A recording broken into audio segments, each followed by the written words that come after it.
ndinoda kumbotaura newe. Ndinoziva tinochema pamusoro peupenyu hwedu. Upenyu hwedu hausi kufamba zvakanaka. Izvozvo ngazvisakubvisa pana Mwari. Izvozvo ngazvisakubvisa pana Mwari wako.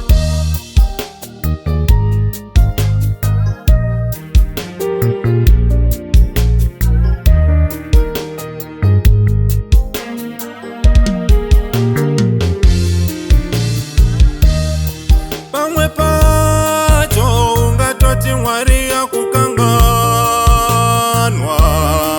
Matambudziko akumomotera nekukutsoma. Mwari wako anoda kuona kutsunga kwako. Miri yako ioneke kuburikidza nokutsunga kwako. Usanete, ramba wakatarira kumakomo. Yeuka, Mwari havarasi vana vavo.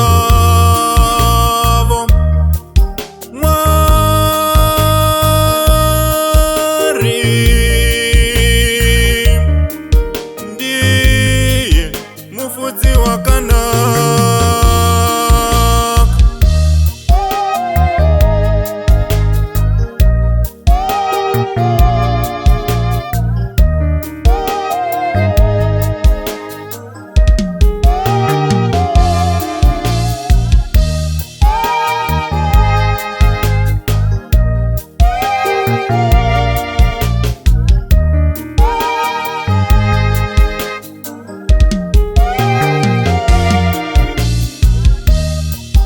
Uyeuke kuti Satani ari pabasa. Rangarira zvakaita kuna Job. Oyeuka, Jobho akamira naMwari wake. Saka zvako ngazviite uri pana Mwari. Usatya, usavhundutswa. Tinodiwa tingochengeta rutendo rwako. Mwari wedu anozadzisa zvishuvo zvemwoyo. Mwari wedu anozadzisa zvishuviro zvedu.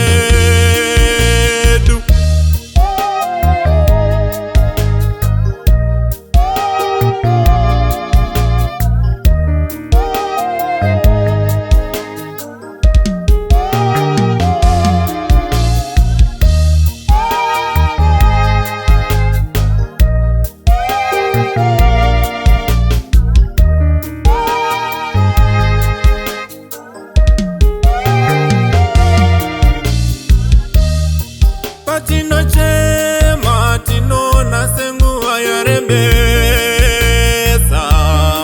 Matambudziko achititsoma nekutishungurudza. Kunesu vanhu nguva inenge yarema zvedi. Kuna Mwari anenge achiri mamba kwedza. Chizwa hama yangu, tarisa kumabvazuva uoni.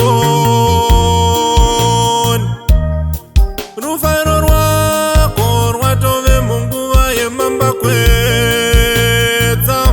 Mirazvo yezuva yatokwira kwava kutoyera.